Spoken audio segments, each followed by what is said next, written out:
show is sponsored by HiveMind CRM. It is more than just a CRM. It is a real estate and business mastermind that comes with an all-in-one CRM. You can have unlimited websites and users. You can call, text, RVM, and email all in one user interface. And you can set up custom automations for any type and multiple businesses. 65% of companies start using a CRM system within the first 5 years of business. Once implemented, the HiveMind will save you on marketing, give you more time, and make more money. One of our users had his first $100,000 month using our system in June. We want to see you automate and accelerate your business. Text us at 210-972-1842 for future meetings, and of course to get our $1 course on how to make more than 6 figures on one land deal. You can schedule your free demo today at hivemindcrm.io. Ladies and gentlemen, welcome to the HiveMind CRM podcast, Hive with Us. Today we're sitting here we have, as always, Daniel Martinez and Anthony Gauna. I apologize if I'm butchering your name there, Anthony.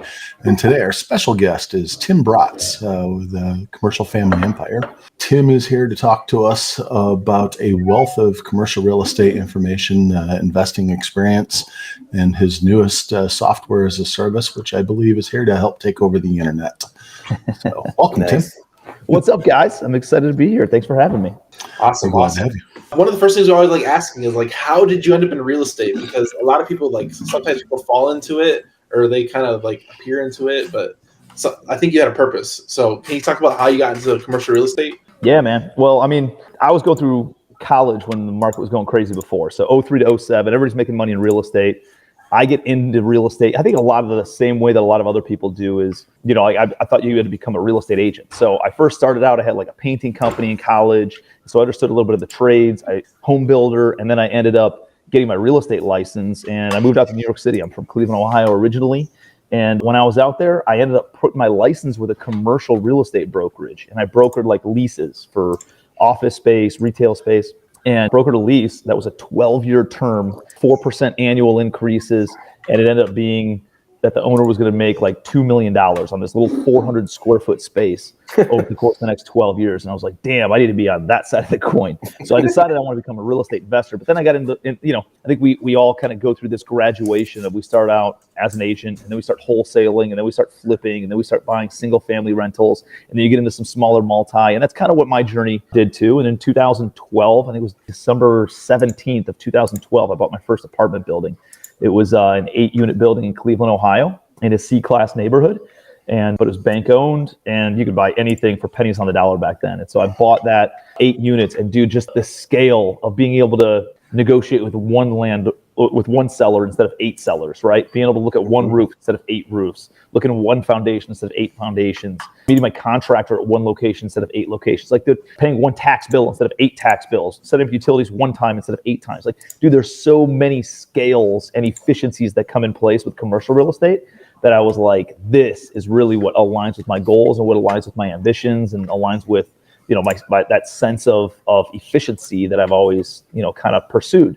And I dove deep into apartments after that. And so fast forward today, I was up to about 4,800 doors at one time in my portfolio. I sold off a little over 1,000 of them over the past 12 months. I'm actually selling another 1,500 right now. And then we're going in acquisition mode again, big time. Just kind of trimming the fat from my portfolio, selling off some of the smaller buildings, the C-class buildings, more the tenant-friendly states, like some of those properties, and just focusing kind of in my own backyard. I live in Charleston, South Carolina now. So doing a lot of stuff in the Carolinas, Georgia, Alabama, Florida, that kind of area. Outstanding. Hey, how long was that period, man, from buying that first 8 unit until now? What's the time? That was December of 2012. So we're talking about 9 years. Oof, that's a lot of information, lots of deals looked at. Yeah.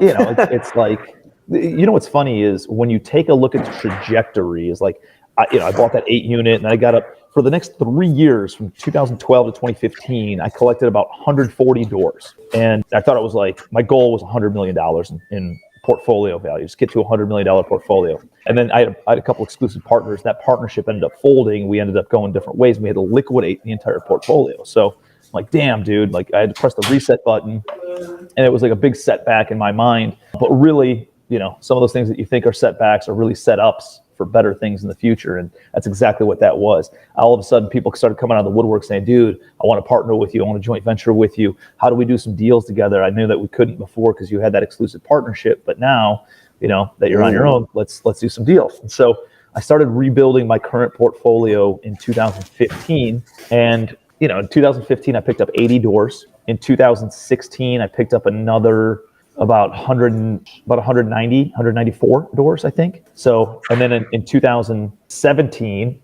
I bought another 300 doors. And then in 2018, I picked up over 1,000 doors, right? In 2019, I picked up 2,000 doors. So it's like there's this snowball effect, this doubling every single year kind of a thing that happened.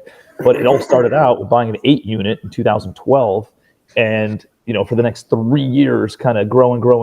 And then all of a sudden I was able to find some momentum. So it looks like, what do they say? Like if you took a look at a pond and those lily pads, they double every single day.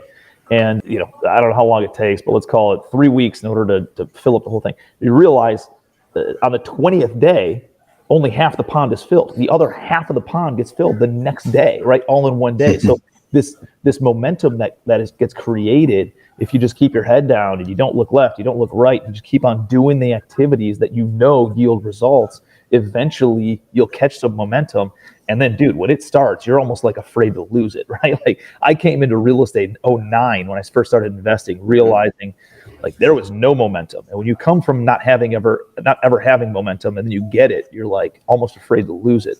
And so then you start working harder and then you get more results, right? And then you're like, I can't lose that momentum either. And you start working harder and you just keep on doubling down. And that's kind of what we've been doing. So we didn't really chill out until a little bit after COVID hit and the eviction moratorium was in place and we couldn't get appliances at a bunch of our value add deals. And then, the labor force was non-existent because everybody's getting paid to stay at home. And we're like, you know what, let's just focus on our existing portfolio. So really for the past 18 months or so, I've been really focused on stabilizing my current portfolio, selling off some of the things that I don't see myself holding on to for the next 10, 15, 20 years. And selling off some of the smaller things and just kind of, again, trimming the fat, refining what our current portfolio looks like, keeping all the properties that we do want to hold on to for the next 20 years, and then just doubling down on stuff like that meets our buying criteria. What does the acquisition side look like? Because I know you guys probably make a ton of offers and your KPIs as far as what it takes to acquire a deal at operating at such a high level. Yeah. So it changes though, like something that you guys might be willing to buy might not be something that I'd be willing to buy, or something that you're not willing to buy is something that I might buy, So if you're just getting into multifamily, like when I tell a bunch of people that come to me for coaching and consulting and stuff is like, dude, just get the momentum going, right? Like that is the most important part. It doesn't matter if it's a 6-unit building or a 60-unit building or a 600-unit portfolio. Like the important part is just getting the momentum built up. So that's what I ended up doing in order to get the momentum. Is I started buying smaller deals, and anything that was a deal. I didn't look for home runs. Baseball games are not won with home runs. They're won with base hits, right? The more base hits you can have, the more runs you're going to score. So I just look for base hit after base hit after base hit. And there's good deals in every market, despite what they're saying on the news and like the values are out of control. There's motivated sellers every day. There's somebody, who wants to retire. There's somebody who got kicked in the nuts because of COVID. There's somebody who is getting divorced and needs to liquidate their entire portfolio before they can finalize their divorce, right? Like there's stuff like that that's going on where people are like, hey, a hurricane came through or a storm came through. I got the insurance check. I don't want to rebuild this thing. Come and take the property. You know what I mean? Like I got paid from the insurance money. So like, dude, there's stuff like that all the time. And we come across it even in this market. So yeah, I can go over some like we look at over 400 deals a month in order to try to take down one, right? But we have a very strict buy box. We're only looking at 100 units and bigger, built in the past 20 years, hit a certain return metric for us and our investors. It's got to be in a landlord-friendly state, so there's very, very specific things. Whereas if I was just getting started or talking to somebody who's just getting started, I'd be like, dude, just start taking stuff down. If it's 8 units, 18 units, 40 units, start buying it, get up to a couple hundred doors, and then you can get a seat at the table to go and bid on 100-unit apartment complexes. But go out and make sure that you get in front of, or start building the portfolio, building your balance sheet first. That's the most important thing that you can do. Wow. Okay. So building a balance sheet, this is being bankable, having your numbers in order, getting cash flow, having You have capital tucked away, I guess, into different properties. Having equity, how does one go from having very little to no cash flow, to becoming bankable? Yeah, man. So think about like, what are the most important things that you could be doing in real estate? And really, dude, if you boil it down, it's down to like 3 things is what I've been able to boil it down to. One is sourcing deals, right? Always out there finding great opportunities and always making offers. I remember early on in my career, I'd have like these feast and famine cycles of we'd pour a bunch of fuel on the marketing. We'd have all these deals come into our pipeline, all these phone calls and sellers reaching out to us. And I'd be like, turn off the marketing, right? And then let's work all these deals. And we'd take all the deals down, we'd renovate them, we'd get them back on the market. And then I'd be like, all right, what does the next 90 days look like? And it was like crickets, right? Because there were no deals in the pipeline because we turned off the marketing funnel. So I was like, what the hell? So like, one thing you always have to be doing, regardless of how many deals you have or not, is always be marketing for deals, right? Always be sourcing new opportunities, always be looking at deals. Like, we haven't really been in acquisition mode for the past 18 months, but we're still looking at deal after deal after deal after deal because it keeps a finger on the pulse of the market. And if a home run does come through or a really, really good opportunity that we're looking for does pop up, we'll turn forward and we'll snag it. So always be sourcing deals. That's number one. If you don't have money, that's a great way to bring value to somebody who does have money. Typically people with money are kind of lazy. They don't really want to do the work. They want to pay somebody else to go out and do it. You can go out, source opportunities, bring those opportunities to them and either get a fee or earn some equity in those projects. So that's a great way where if you're just getting started, you're trying to figure out where do you fit into this big puzzle of real estate, learn how to find awesome off-market direct-to-seller deals and underwrite them and lock them up. Like, if you can do that, you can bring a ton of value to the marketplace right now. So that's number one. Number two is, I would say, learn how to raise money. There are a bunch of courses out there on raising capital. We talk a lot about it in our mastermind and in my commercial empire course. But like, I just saw the Legacy Wealth YouTube channel pop up. Appreciate you guys sharing that. But there's a video in there about how I raised $4 million in 48 hours before, when my back was against the wall on a deal that was closing on Monday morning and my investor had to fall out on Friday morning. So I had to raise $4 million in the next 48 hours for a Monday morning closing. And I talk about the psychology of raising capital, where to go and find the money, what to say, how to say it. It's a science and an art kind of a thing, right? And so learn how to go out and raise capital. If you can just go out and raise capital, chances are you can find somebody who knows how to, who can find deals, right? And you can buy their deals from them. Or partner with them or bring capital and get a piece of the equity in that project because of it. So always be raising money. This game is a lot about a balancing act of deal flow and money flow. And sometimes you're deal heavy, sometimes you're money heavy. Very rarely are you both at the same time. Very rarely. No, I was going to say, I have a million questions popping up in my mind and would like to take a little bit closer look at some of this stuff, like even raising capital. So just to circle back to it so I don't forget, if you have a couple of tips in raising capital without giving away the secret sauce, and then we would love to hear about the mastermind and where can we go to dive further into raising capital. Yeah, well. Dude, I give a ton of value for free out there. So it's like I'm happy to share the secret sauce. Secret sauce is always be raising money, always be talking to people all the time about what you do and how you do it. All these people are like, oh yeah, I want to become a real estate investor. And then they don't talk about it. They don't share what they do on social media.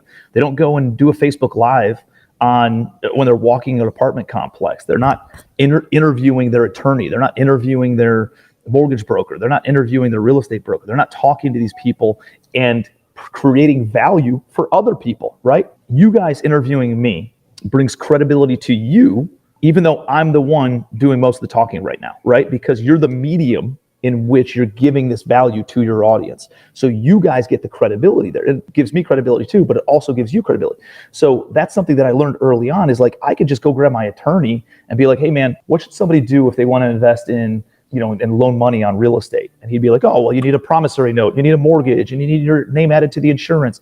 And this guy, the attorney, is giving all the value to my audience, but my audience sees me as the credible expert because I brought him on.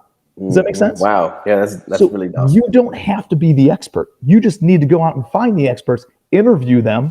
It gives them exposure to your audience, which is a benefit and value add to them. And it gives your audience a ton of value, in which you get the credibility for. So that's the secret sauce, right? And you're talking about it.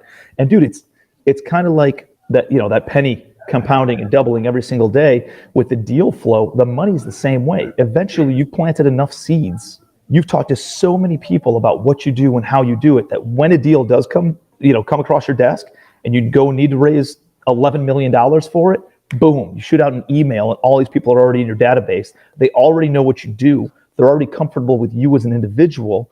And now it's just like, does the deal work or not? Obviously, it wouldn't be you wouldn't take it to them if it wasn't a deal. But more importantly, now it's about timing for them, right? And that's a big thing that I learned in raising $4 million in 48 hours. A lot of people were like, dude, I didn't even know that you raised money this way. How come you never told me about this before? And I was like, shit, it's my fault for not doing that, right? And then the second thing was like, I love this. I just don't have the cash. I just invested in another project, or I'm waiting for my other building to sell, or I'm like, there's always like some sort of a timing issue, which is why it's important to always be planting seeds and always staying top of mind, right? When we make payments, we're making quarterly distributions this month. They go out in January, April, July, and October for our business. And we reach out to everybody. We give them quarterly updates. We make deposits into their bank account for the past 3 months of interest payments. And then we tell them about new projects that are going on.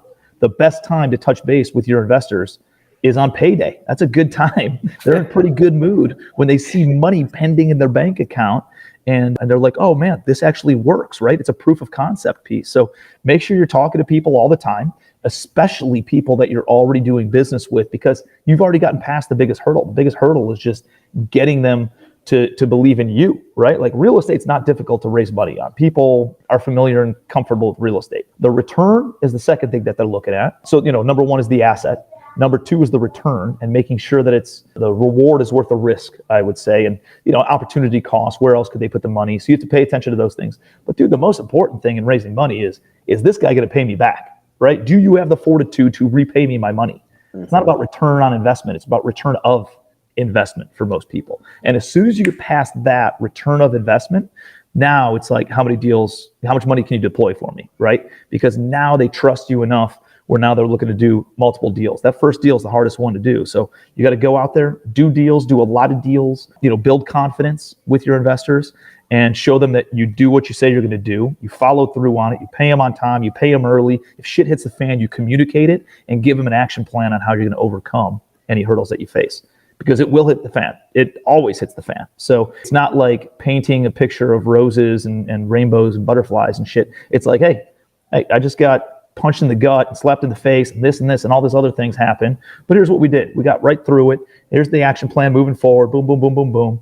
And your money's in a good spot. Don't worry about it. Right? And now they're like, man, I really appreciate that. And it's also how you handle situations like that determines whether or not, A, they reinvest with you, but also the 10 friends that they're going to tell, hey, you've got money.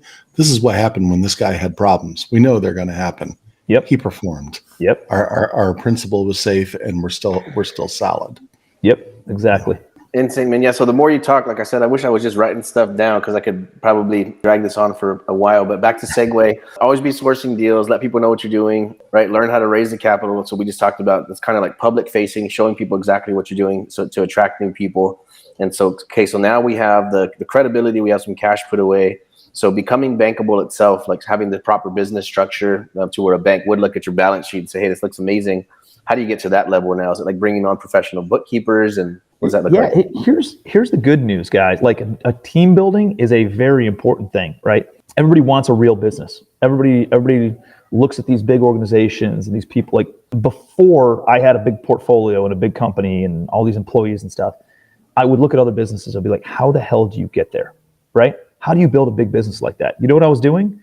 I was trying to 1099 everybody instead of putting anybody on a W-2, right? Mm-hmm. I'm trying to not pay early on. I was trying to not pay health insurance. I was trying to skip. I wanted a real business, but I wasn't treating it like a real business. Guess what? You want a real company, you got to have a real company benefits. You got to have real employees. You got to be able to compete with real companies, right? If you want to attract A players on your team.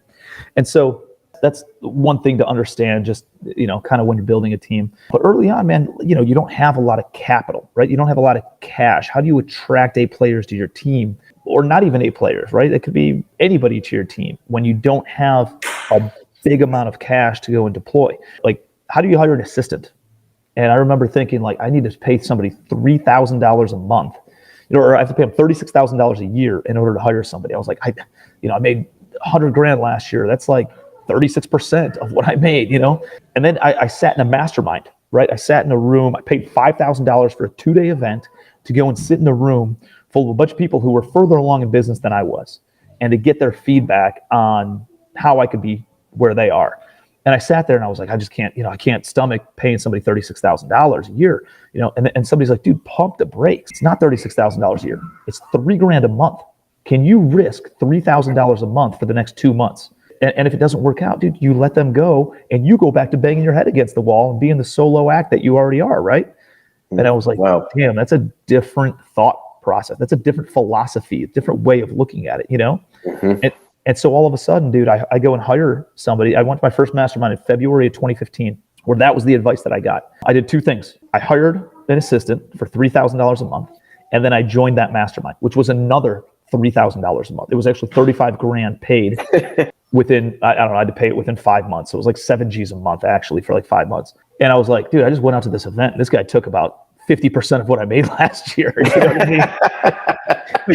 Talk about risking it, right? Yeah. But I was like, these guys have the lifestyle that I wanted. They were doing things, and I had enough competency and belief in myself that I knew that I knew there was like 1 or 2 tweaks that I was just missing out on, that if I could get those couple of things then and implement it, and I was an action taker. I already was doing things.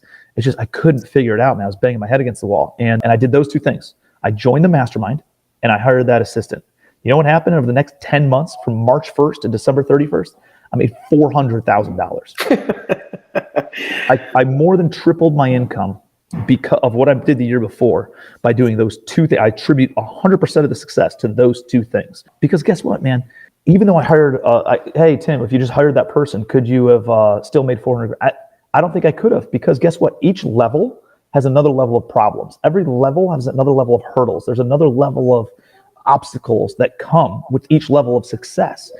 And the beauty of like being in a mastermind, a group that meets on a few times a year, 3-4 times a year, the beauty of that is like you implement something that's a great takeaway, and over the next 90 to 120 days, typically you hit that glass ceiling again. You're like, damn, I found out what the new problem was.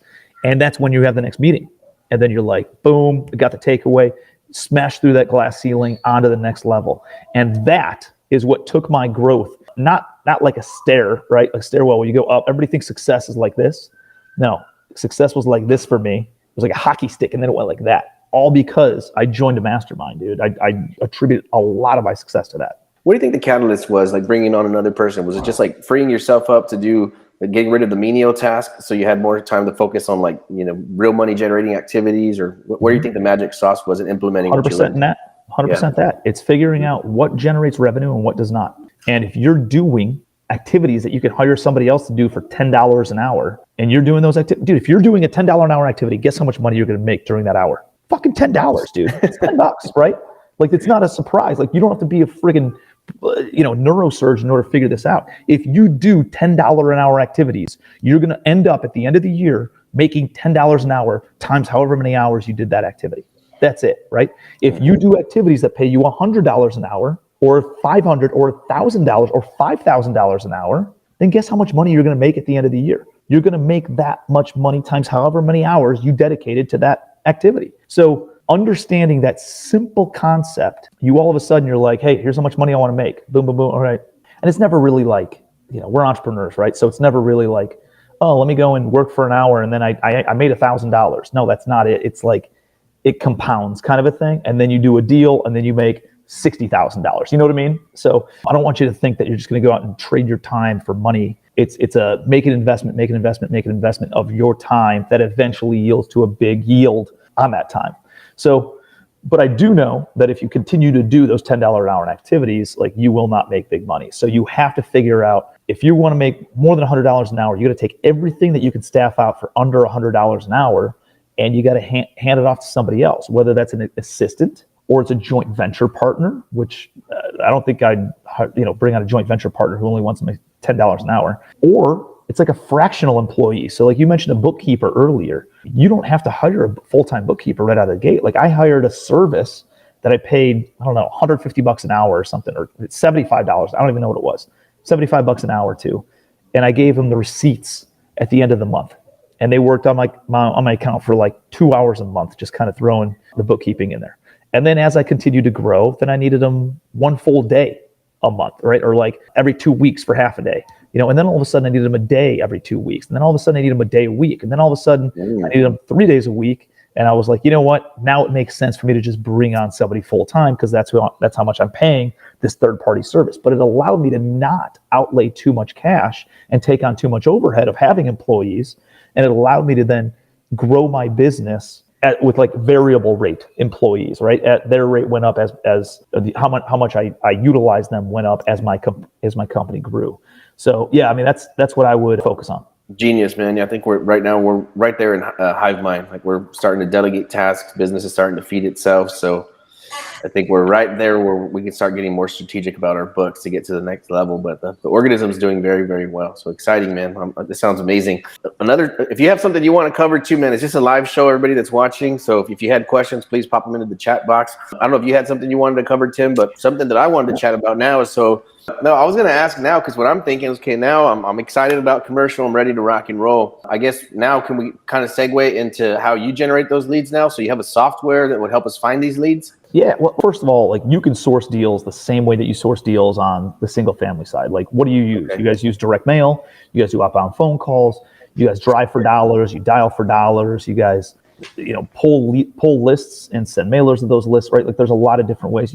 Guess what? You could do the exact same thing with commercial. So you pull these lists and you get lists of owners. You can send them direct mail. You could do a skip trace and then get their phone number, get their email address, send them an email, send them a text message, make a phone call to them. And the beauty of it is there's not as many as there are in the single family world. And they're all investor minded, right? They're all buying property as investment property. This is commercial real estate. So it's not like you're dealing with somebody who, is temperamental, has emotions on whether they love their house or they don't love their house or anything. Yeah. And for every 10 of those that you send on the single family side, you have about 1/10 as many that you need to send on the multifamily and commercial side.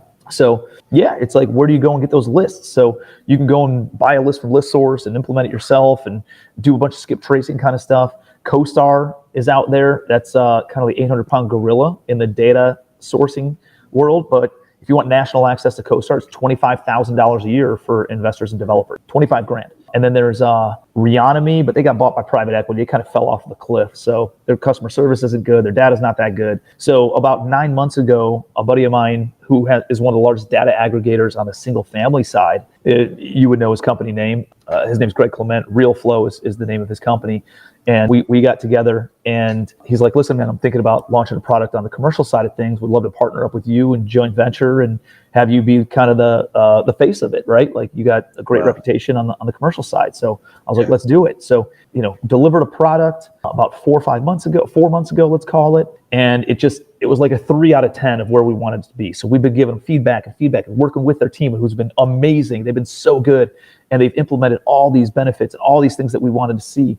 And dude, now it's like 8 out of 10. There's a couple more tweaks that we're still making to it in order to like skip trace right in the software. We can do direct mail right in the software. And skip tracing is a little bit tricky with commercial real estate because it's not an individual name, it's an LLC name. But we're going to have something implemented in that. Partner up with a buddy of mine, Jason Nickel, who owns Lead Sherpa, and Lead Sherpa has the best software out there for skip tracing on commercial real estate. So right now we're linked up with them where it's like, hey, take this list and partner up with them. And then it'll be fully integrated in the next couple of weeks is what we're hoping. But it's called Commercial Empire Deal Flow. If you guys have interest in, you can look up any property you want, any commercially zoned property, apartments, mobile home parks, self-storage facilities, student housing, retail, office, hotels and hospitality, even like goofy special use. Like if you want to buy golf courses, you can buy golf courses on there. You can search golf courses or gas stations, like legit anything you possibly could want, you can search in there. And there's filters where you can search something that's been owned for at least 10 years or longer, something that doesn't have a mortgage or there's a certain amount of equity built up because of how long they've owned it for. Tax delinquent property. So like, where are you guys out of? What city? I'm in San Antonio. Okay. Yeah. Bro, you could pull up San Antonio, Texas, all multifamily apartments in all of San Antonio, Texas, plug in whatever zip codes you want that are tax delinquent, meaning they have not paid their property taxes. Wow. And they're owned free and clear. And it'll give you the list of every single owner that owns an apartment over 50 units, right? Like however big you want.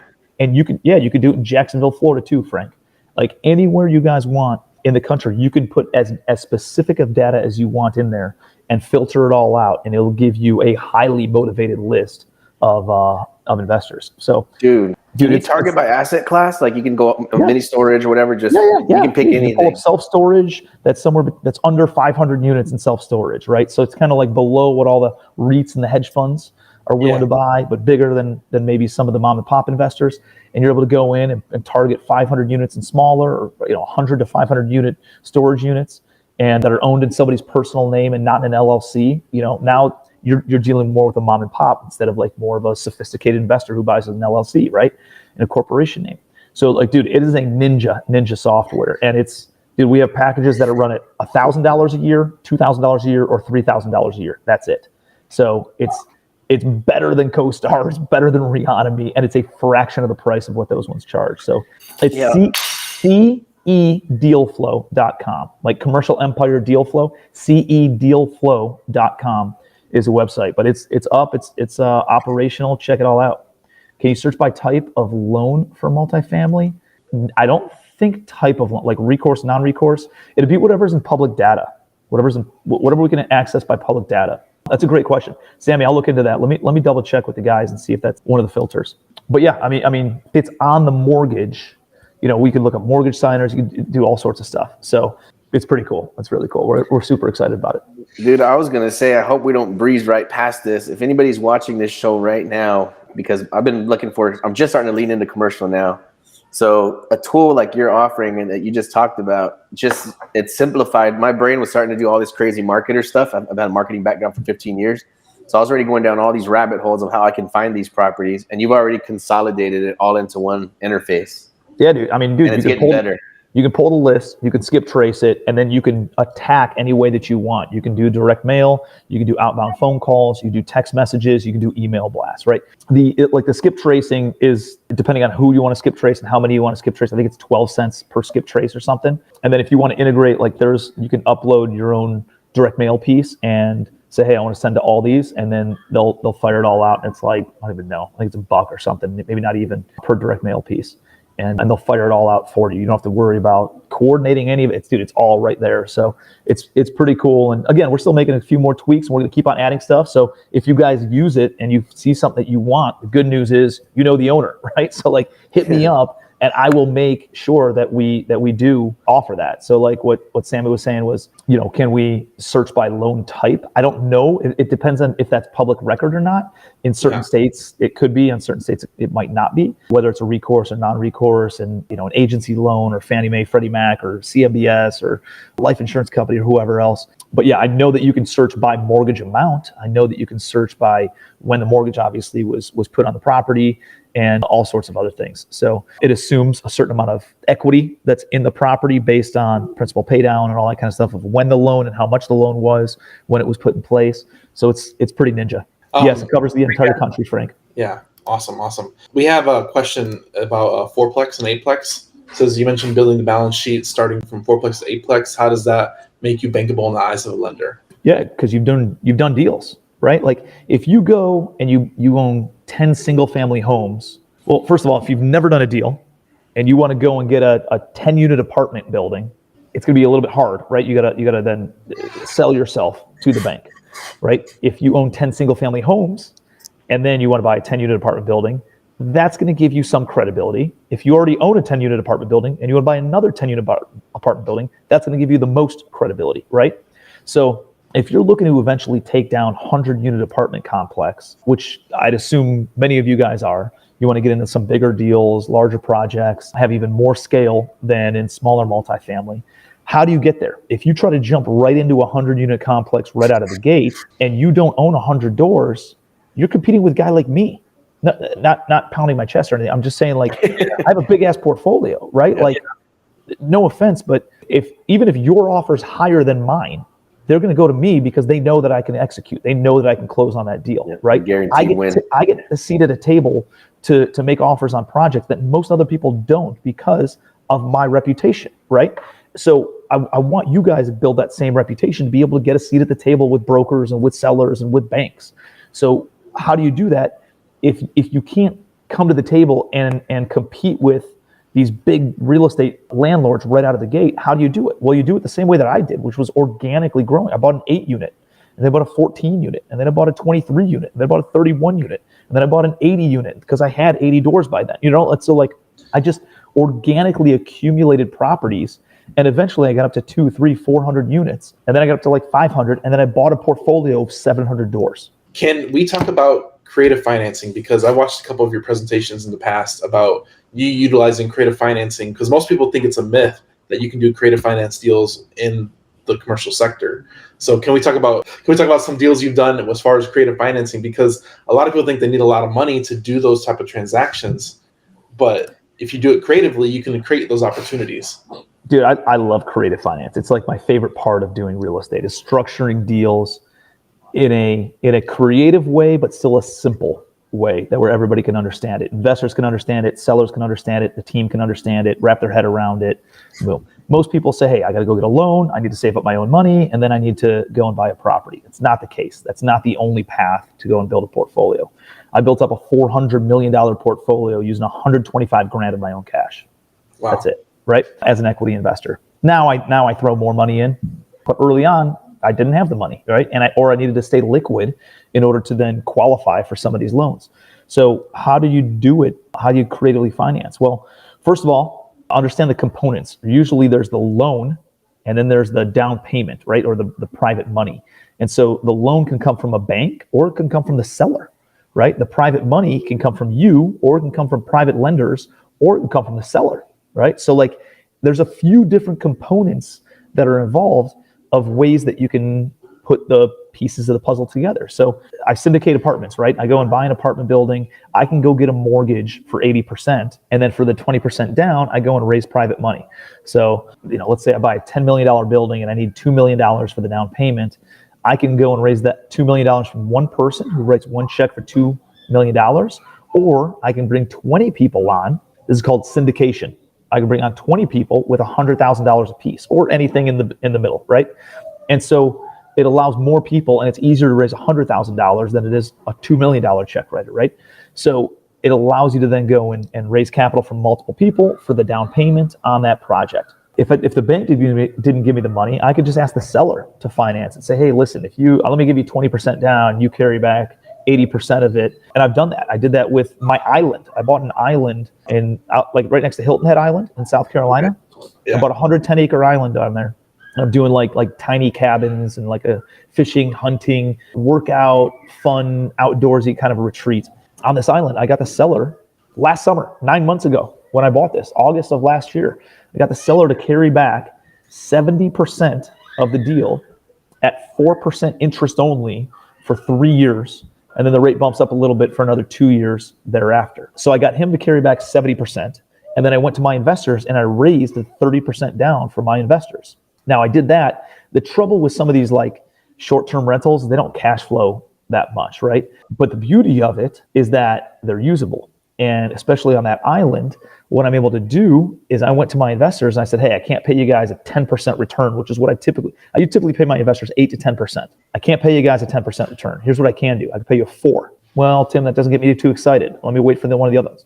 But you'll also get a piece of the equity in the deal of the island, and you can come out and stay in the main house, which is a 4-bed, 4.5 bath, built in 2005, fully renovated in the past couple of months. And it's got an in-ground pool and everything. Beautiful, beautiful home. You could stay there for 1 week a year. We would typically rent that for $10,000. So now you bring $100,000 to my deal. You get 4% return, which is $4,000 a year. Plus you get access to utilize the property, which is another $10,000 a year in rental use. And if you don't use it, hey, sell it to one of your buddies for $6, $7, $8 grand or whatever, and you could pocket that money yourself. So now you can essentially hit that 10, 12% return if you really want to, or you can utilize it and take your family out there and show them how cool the property it is.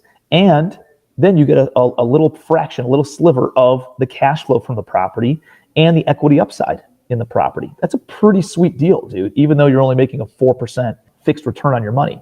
So it's, we did that with that. I've done it with my mountain house. I did the exact same structure. And then I did it again with another just like ridiculous riverfront property. It's actually right next to the island. We utilize that for the dock and everything. So I've done it multiple times on short-term rentals, and it works. Dude, I have people lining up. Like, we always get overcommitted just because of the way that we structure it, and it's cool, sexy projects. Sometimes people aren't always looking for the highest return on their money. They want that lifestyle element to it. Just like some sellers on the single-family side, dude, it's not about getting the most they can possibly get for the property. Sometimes they want to alleviate a headache. And so if you can figure out a way to either reduce pain or increase pleasure for people by being able to structure deals in a creative way, dude, you're going to have limitless amounts of capital. I like how because most people think creative financing, they think of the front end, getting the seller to carry back and all that stuff. But you're doing creative financing on the back end too, where you're giving, and not a lot of people think about that. But as far as like, hey, we'll give you a week at the spot too, Mm-hmm. and now you're creative financing on the back end too. So yeah, that's an amazing strategy, and now my mind's working. That's so awesome. Yeah, it's kind of cool, man. I've seen some other people kind of duplicate it, and it works out for them too. So yeah, it's exciting. And then another thing that you could do is you can go get, if you have the ability to go and get 80% of the money, maybe you can go and get 80% of the money from a bank, and then you get the seller to only carry back 20% down. So you say, hey, Mr. Seller or Miss Seller, listen, I can give you majority of your money right now. You bought this property 10 years ago, dude, you're cashing in big time. That gives you everything plus millions more. And then how about we carry back the other 20% at 0% interest? I think you might have to do like 2% or whatever. Like, there's some ways you can creatively structure it, but say, hey, 0% interest for the next 10 years. And I'm just going to make principal only payments to you over the next 10 years as a nice little kind of annuity to you every single month, right? How does that sound? Hey, it sounds pretty damn good. I can get my price, and I don't know the biggest tax liability right now. I have some residual income ongoing on a long-term basis. That sounds real good. And that's a great way where you don't have to give up any equity to them or any of your investors. You can still maintain 100% ownership of your deal and get it 100% financed. No, that's amazing. I got my wheels are turning now. That's pretty awesome. Go ahead, Anthony. I was going to say this could easily turn into a 2-hour episode, but we won't keep it that long. Yeah, I gotta jump off in about 10 minutes or so, guys. Awesome. I have another meeting, but dude, happy to answer any other questions. What else you guys got? I'm an open book, man. Anything that you guys want to know, happy to provide some value any way that I can. I had the same question as Nick Gaspari, the normal equity, right? No, I wasn't. Yeah, that's it right there. That's what I was going to ask. So if I bring you a A+++ deal, can I stay involved on the backside? What kind of percentage could we expect? Yeah. So here's something to understand is this. It's a great question. First of all, it's a different deal than a flip, right? Or a wholesale deal, right? If you're wholesaling something and you bring the deal, I sell the deal, and we split the fee 50-50, dude, that makes sense, right? Because it's like a snapshot. It takes 60 to 90 days of our time, and we make a $30,000 rip on it. You get 15 G's, I get 15 G's. When you're talking about something that might take you 30, 60, 90 days to go find a deal, but you're talking about a deal that somebody else has to renovate for the next 2 years of their life, and somebody else needs to asset manage it for the next 30 years of their life. You realize it's not like, dude, there's some long timelines, right? So it's like, how do you quantify bringing a deal versus asset management of managing this thing for the next friggin' 30 years, right? Or who's signing on the loan and is responsible for the next 20 years? Who's bringing the actual cash to take this thing down? It's not like an assignment of a contract where it's like, yeah, it's a snapshot 50-50. I get somebody bring me a deal. They're like, hey, I want 50% of the deal on this 100-unit apartment complex. And it's like at best a base hit. You know what I mean? I'm like, bro, let me just explain this to you, right? It's not, and I don't try to talk down. It's just different. It's different than wholesaling. But there's a lot of moving parts. Who brought the deal? And here's the other thing.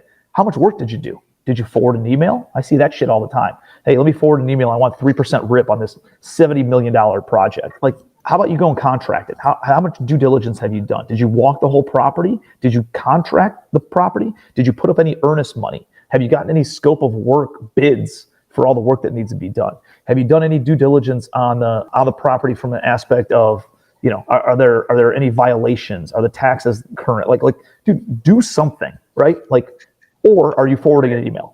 Those two things are worth a very different amount of money. Does that make sense? And then again, somebody's got to asset manage this thing. Somebody's got to project manage the renovations. Somebody needs to go down there, be boots on the ground and oversee this and meet with investors and meet with insurance adjusters and meet with the lenders representatives and dude, for the next 20 years, 30 years of ownership. So if you're wholesaling an apartment building, that could be different. But if you're buying, renovating, and then holding it long-term, you can't expect 50% of the equity. It's just not realistic. And the other thing is, like, how good of a deal is it? If you send me a marginal deal that's not that exciting, that's not worth as much as a grand slam, something that has a ton of meat on the bone.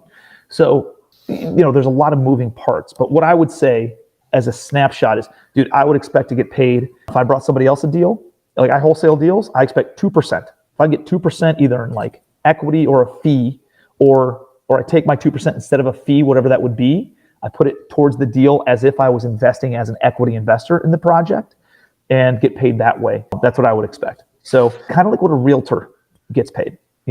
I wholesale apartment complexes to students and people on our VIP buyers list and stuff. And I say, hey, just kick me 2%. If you end up closing the deal, kick me a 2% fee or kick me a couple of points of equity in the project. But that's typically what a realtor makes. And if you're wholesaling or sourcing the deal, you can expect to make somewhere there. Have I paid more? Yeah, I've paid 10% to people before because they brought me a smoking deal. And if they forwarded an email, I pay them usually 1%. But dude, on a $15 million project, that's 150 G's for forwarding an email. That's not a bad day in the office. Yeah. Somebody said that the Commercial Empire event, that you have the slides that shows the different breakdowns of the ownership deals. Yep. I have so Commercial Empire is I don't have a bunch, like, I didn't come on here to like sell shit, guys, but dude, no, please, I'm sure you got everybody fired up. So tell us how we can find you. How can we work with you? Naturally questions come up. Hey dude, how do you coach? Do you mentor? Do you do this? So I don't have a bunch of stuff. I don't have like a, run to the back of the room with a $50,000 credit card. I don't do anything like that. I have essentially two offerings, right? Well, I guess the software is offering number 3. So I got the software. Cool. You buy the software, you do it on your own there. We're not going to have a Facebook group. We have a private Facebook group for anybody who buys that, where we jump on with my acquisitions director once a week on an Ask Me Anything. And he's just talking through, what to do, how to do it, all that kind of stuff. So if you buy the software, you get access to the private Facebook group. So that's number 1. Number 2 is Commercial Empire. That's my 3-day training event.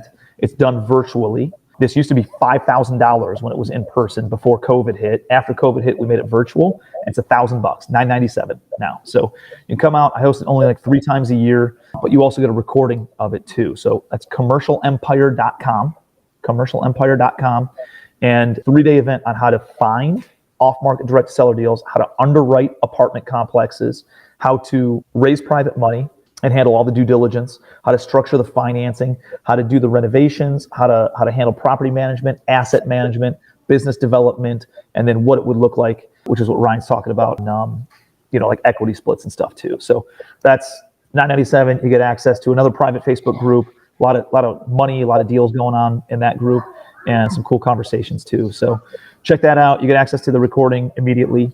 And then Commercial Empire Deal Flow, CE Deal Flow is the software. And then we have a mastermind called Legacy Family. And we get together 3 times a year. And then we have daily boardroom calls that you can plug into once a week, once a month, every single day if you want, with my executive team. And these aren't like coaches, right? Like, these are multiple 6-figure executives who run a 9-figure portfolio. We own $400 million of real estate. And it's my director of acquisitions every Monday on a boardroom call. You can ask them any question you want. It's my COO every Tuesday who put all of our SOPs together and KPIs and all of our processes and procedures and everything. He's there every Tuesday. My chief investment officer, who's also my attorney, is available every Wednesday. You guys pepper him with questions about raising money. We've raised over $100 million of mom and pop money before for our deals. Wow. And then my director of HR is there every Thursday, and then it's either me or a guest on Fridays just helping out. And then we get together 3 times a year at big, fun, badass, exciting events. We got a big one coming up in June in Denver, and we got some really cool stuff. We rented out Coors Stadium the one night, so we go have a happy hour down on the field, and that's where the Colorado Rockies play. And then have dinner over there, and just, we got top of the shelf, top line speakers, discussion panelists. We do some roundtable hot seats, and then just over the top kind of fun, cool things to do in whatever the cities we go to are. So we were in Vegas, we've been in Orlando, we've been Puerto Rico, Austin, Texas, we did one. Yeah, so we got some cool stuff lined up for this year. But yeah, that's legacyfamilymastermind.com is the mastermind. So you guys check that out too.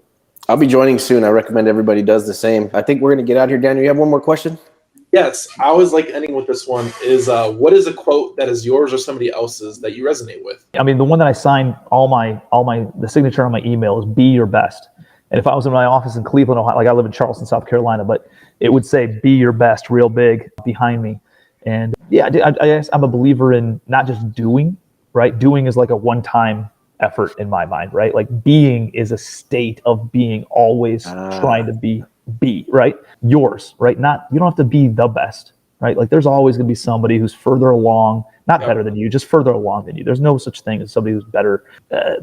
They've been doing it longer, or they're further along in the process than you are. So I don't like sweating that. And I don't like sweating and comparing yourself to other people.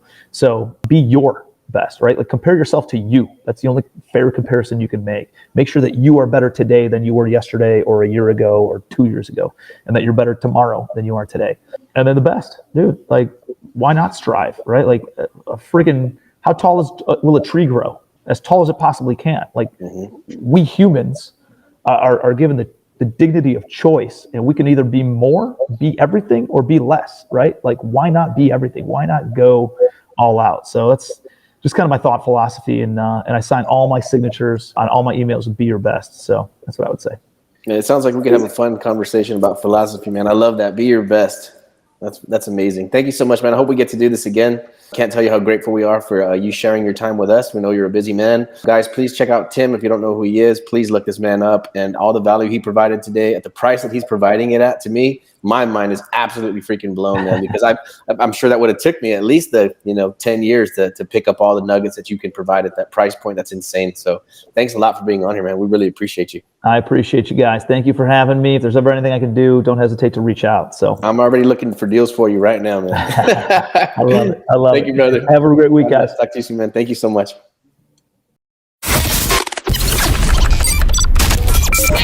The show is sponsored by The List Guys. Do you need more leads in your local or virtual market? 1 in 10 small businesses don't invest in any kind of marketing. The List Guys have over 35 plus list types to choose from, and you can mix and match any list or criteria. We also use the skip trace list and provide up to 7 numbers and email addresses. Every list you purchase will be scrubbed against previous purchases. The List Guys are here to save you time. Contact the List Guys today at www.1listguys.com. That's www.1listguys.com.